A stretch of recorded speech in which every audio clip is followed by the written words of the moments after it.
Hi guys, Canada is one of the countries that stands to lose the most from a Trump presidency.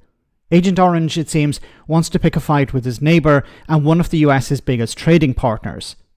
The United States trades more with Canada than it does with China or Germany, so while Trump may feel that he can bully the country to the north of him, its politicians, unlike those in Europe and the UK, are not willing to be pushed around.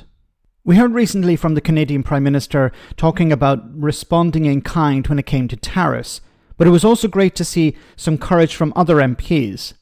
Here Charlie Angus, a Member of Parliament for the NDP, called out Trump for what he is, in a display that we should see more of. Have a listen. We are here this morning, my friends, as an unlikely group with leaders from across the political spectrum who've come together with cultural leaders, artists, academics, athletes, labour activists, and Indigenous militant activists. We represent the incredible regions of our beautiful country, and we are here for one reason. Our nation, our beloved Canada, is under threat. It is an economic threat, but it's also a threat to our values of decency and inclusion. It's a threat to our sovereignty and our very future as a nation. The threat comes, of course, from the President of the United States, a convicted felon and known predator. He's threatening massive tariffs to try and break us as a people. But the threat is also being driven by the hate algorithms of the oligarchs like Elon Musk. And there is the threat from people in our own country who would sell out our birthright to appease the gangster class from Mar-a-Lago. That is not going to happen. Exactly. This is what we need to hear instead of the appeasement we're seeing in Europe and the UK. This is the message that needs to be delivered to Donald Trump. I believe it was Winston Churchill who said that appeasement is hoping that the crocodile eats you last.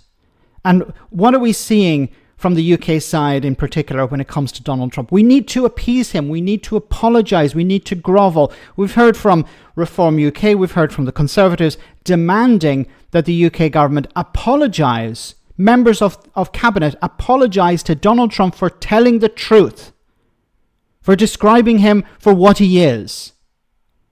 Now, Canada is in a difficult position because it trades so much with the US. It has more to lose than countries in Europe or the United Kingdom. But Canada is standing up to this bully. Appeasing Trump is not going to work. It's so frustrating.